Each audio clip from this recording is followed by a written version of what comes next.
আসসালামু আলাইকুম viewers, welcome to my channel Sifat's mom kitchen. আশা করছি আপনারা সবাই ভালো আছেন।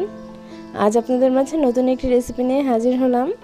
যেহেতু সামনেই রোজা, অনেক সময় বাচ্চারা আলুর চপ, বেগুনি, পেঁয়াজ এগুলো পছন্দ করে না। সে কারণে আমি আজকে চিকেনটা নিয়ে হাজির হলাম। চিকেনটা ম্যারিনেট করে ফ্রিজে রাখলে আধা ঘন্টা আগে বের করে নিয়ে ভেজে নিলে কিন্তু এটা বাচ্চারা অনেক পছন্দ করবে। চলুন তাহলে কিভাবে এটি তৈরি করব। এখানে একটা মুরগির পুরো অংশটাই নিয়েছি, কিন্তু আমি এখানে 2 পিস করে কেটে নিয়েছি। দেখতেই পাচ্ছেন একটু ছোট ছোট করে কেটে নিয়েছি, যাতে করে খেতে খুব ভালো লাগে আর মশলা টশলা খুব ভালো মতো যায়। সেই কারণে চিকেনটা আমি খুব সুন্দর করে পরিষ্কার করে ধুয়ে নিয়েছি। এর মধ্যে এখন আমি দিয়ে দিচ্ছি 1 টেবিল চামচ আদা রসুন বাটা। এর মধ্যে অ্যাড করে দিচ্ছি 1 চামচ লাল মরিচের গুঁড়া, অ্যাড করছি 1/4 টিস্পুন গরম মশলা, অ্যাড করছি 1 চামচ জিরা গুঁড়া, এর মধ্যে অ্যাড করছি 1/2 চামচ গোলমরিচের গুঁড়া, এর মধ্যে অ্যাড করছি 1 টেবিল চামচ সয়া সস। সয়া সসটা আমি একটু বেশি দিয়েছি। আর দিয়ে দিচ্ছি পরিমাণ মতো লবণ। যেহেতু সয়া সসে লবণ আছে, আর এখানে 1 টেবিল চামচ চিলি সস দিয়ে দিলাম।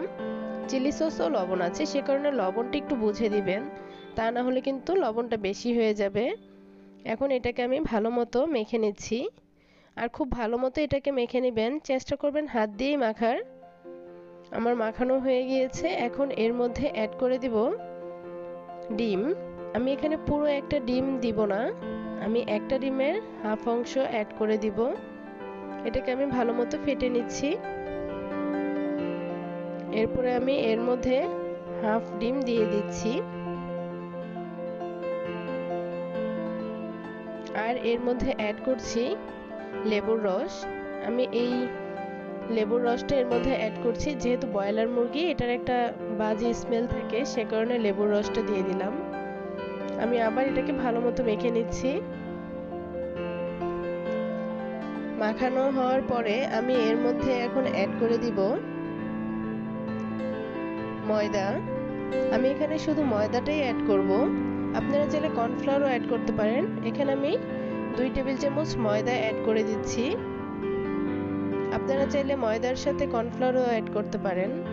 1 টেবিল চামচ ময়দা, 1 টেবিল চামচ কর্নফ্লাওয়ার এরকম অ্যাড করতে পারেন, কিন্তু আমি ময়দাটাই দিব, কর্নফ্লাওয়ারটা দিব না। আমি এখন একটু ভালো মতো এটাকে মেখে নিচ্ছি। এটা মাখানোর পরে আমি এটাকে প্রায় 1 ঘন্টার মতো ম্যারিনেট করে রাখবো, যাতে করে এর মশলা টশলা সব ভিতরে ঢুকে। সে কারণে আমি 1 ঘন্টা পর ফিরে আসলাম। চুলায় একটা প্যান বসিয়ে দিয়েছি, এর মধ্যে পর্যাপ্ত পরিমাণ রান্নার রেগুলার তেল দিয়ে দিচ্ছি। এটা ভাজার জন্য তেলটা একটু বেশিই লাগবে। তেলটা যখন গরম হয়ে আসছে, সে পর্যায়ে আমি এখন চিকেনগুলো ভেজে নিব। আর চিকেনটা কিন্তু আমি 1 ঘন্টা ম্যারিনেট করে রেখেছিলাম। এখন আমি সবগুলো চিকেন একে একে দিয়ে দিচ্ছি।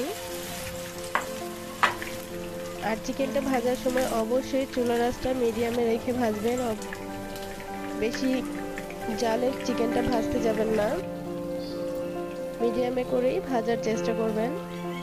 আমার সবগুলো চিকেনই এখানে দেওয়া হয়ে আসছে। আর এক পাশ ফ্রাই হয়ে গেলে তারপরে উল্টিয়ে দিবেন। এভাবে ভাজলে তাহলে বারবার উল্টানো লাগবে না। আর চুলার আঁচটা কিন্তু একটু মিডিয়ামে রেখে ভাজার চেষ্টা করবেন। প্রায় 2 মিনিটের মতো ভাজার পরে আমি চিকেনটাকে উল্টিয়ে দিচ্ছি। এক পাশ হালকা লাল কালার হয়ে আসলে সে পর্যায়ে এটাকে উল্টিয়ে দিবেন। সবগুলো চিকেনে আমি উল্টিয়ে দিয়েছি। আবার ওই পাশটা যখন হালকা গোল্ডেন কালার হয়ে আসবে, তখন একটু উল্টে পাল্টিয়ে নেবেন। প্রায় 5-6 মিনিটের মতো ভেজে নিলে কিন্তু চিকেনটা ফ্রাই হয়ে যাবে। এই ভিডিওটি দেখে যদি আপনাদের ভালো লেগে থাকে, অবশ্যই চ্যানেলটি সাবস্ক্রাইব করে দিবেন আর পাশে থাকা বেল বাটনটি ক্লিক করে দিবেন। আমি কিন্তু সবগুলো চিকেনই ভেজে নিয়েছি, কিন্তু যখন আপনারা রোজার জন্য চিকেনটা রাখবেন, তখন আপনারা কিছুটা চিকেন ফ্রোজেন করে রাখবেন। আর ভাজার আধা ঘন্টা আগে বের করে নিলেই হবে। আর দেখা গেছে চিকেনটা তো সব বাচ্চারই অনেক পছন্দের। ইফতারির মধ্যে চিকেনটা রাখলে কিন্তু অনেক ভালো লাগবে। এই তো সবগুলো চিকেনই আমার ভাজা হয়ে গিয়েছে। এই তো খুব তাড়াতাড়ি তৈরি করে ফেললাম অসম্ভব মজার চিকেন ফ্রাই। আশা করছি আমার আজকের এই চিকেন ফ্রাই রেসিপিটি আপনাদের ভালো লেগেছে। ভালো লাগলে অবশ্যই চ্যানেলটি সাবস্ক্রাইব করে পাশে থাকা বেল বাটনটি ক্লিক করে দিবেন আর আপনাদের ফ্রেন্ডস এবং ফ্যামিলির সাথে শেয়ার করবেন। চিকেন ফ্রাই রেসিপিটি কেমন হয়েছে অবশ্যই কমেন্টস করে জানাবেন আপনাদের মতামত।